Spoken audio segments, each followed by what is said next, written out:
আমার স্বামীর পরকীয়া যেদিন প্রথম ধরা পড়ে আমার কাছে, সেদিন আমি কান্না করিনি, বরং কোমল কণ্ঠে তাকে জিজ্ঞাসা করেছিলাম, আচ্ছা বলো তো আমার ঠিক কি পরিবর্তন করা লাগবে, কি পরিবর্তন করলে তুমি অন্য মেয়ের থেকে আমার কাছে ফিরে আসবে? আমার কাছে মনে হয় আমি নিশ্চয়ই কোথাও একটা তোমার মনের মতন না, তুমি আমাকে এজন্যই পছন্দ করো না, তুমি বললে আমি শুধরে নিব। এ কথা শুনে আমার স্বামী উত্তরে বলল, তুমি একজন ভার্সিটি প্রফেসর, অথচ তুমি ভীষণ সাদামাটা থাকো, এটা আমার মোটেও পছন্দ না। মনোযোগ দিয়ে শুনলাম আমার স্বামীর বলা কথাটা, ভাবলাম আমার হয়তোবা কোথাও সমস্যা আছে। আমি একজন ভার্সিটি প্রফেসর, যার কারণে আমি যে সব দিক থেকে ঠিক থাকবো এমনটা নাও হতে পারে।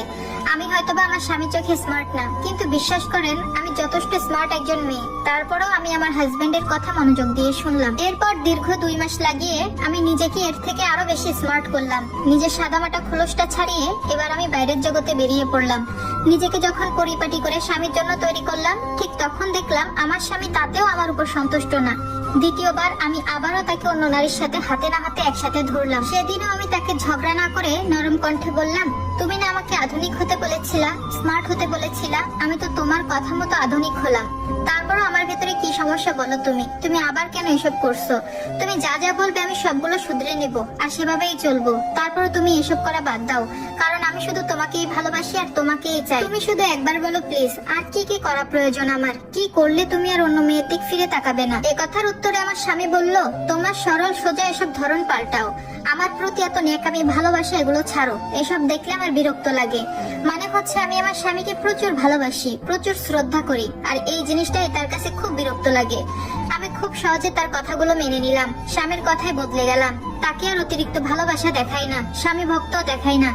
যদিও আমার স্বামীকে ঠিক মনে প্রাণে ভালোবাসি, কিন্তু এটা সামনাসামনি আর প্রকাশ করি না। এভাবে চলতে থাকে কয়েক মাস। তারপর আবারও আমার স্বামীকে আমি তৃতীয়বারের মতো পরকীয়া করতে নিজের চোখে দেখি। এবারও কোনো রাগ দেখালাম না, কিন্তু একটু ভারী স্বরে বললাম, আমি তো নিজেকে বদলে ফেললাম বহু কষ্টে, কিন্তু তুমি এখনো ঠিক হলে না কেন? তুমি ঠিক যা যা বলেছিলে সবই তো করলাম, নিজেকে বদলেও ফেললাম, তাও কেন তুমি আমার কথা শুনলে না? কি দোষ ছিল আমার? তখন আমার স্বামী রেগে গিয়ে কি বলল জানেন? বলল, আমার তুমিটাকেই পছন্দ না, তুমি আমার আশেপাশে থাকলে তোমার অতিরিক্ত ভালোবাসা দেখলে আমার দম বন্ধ লাগে। যার স্বামী এতবার পরকীয়া করে সেই মেয়ে কিভাবে এত শান্ত থাকে? তুমি কি আদৌ আমাকে ভালোবাসো? তুমি যদি সত্যি আমাকে ভালোবাসতে, তাহলে তুমি আমাকে অন্যর সাথে দেখে রাগ দেখালে না কেন?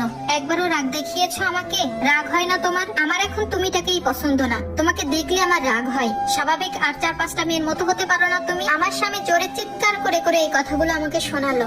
তখন আমি একটু হাসলাম, হেসে বললাম, রাগ তো দেখাতেই পারতাম, কিন্তু দেখাইনি। কেন জানো? ভালোবাসার মানুষকে কখনো রাগ দেখিয়ে ভয় দেখিয়ে বেঁধে রাখা যায় না, তাকে আদর দিয়ে ভালোবাসা দিয়ে আগলে রাখতে হয়। শোনো, আমিও রক্ত মাংসের মানুষ, আমার রাগ অভিমান সবকিছুই হয়, কিন্তু আমি চেয়েছিলাম আমার ভালোবাসা দিয়ে তোমাকে ফিরিয়ে আনবো। কিন্তু দিন শেষে দেখলাম আমার সবকিছুই ব্যর্থ চেষ্টা হলো।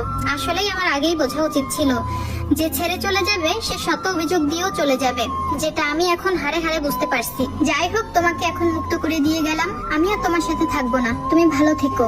আর এই স্টোরিটা থেকে আমরা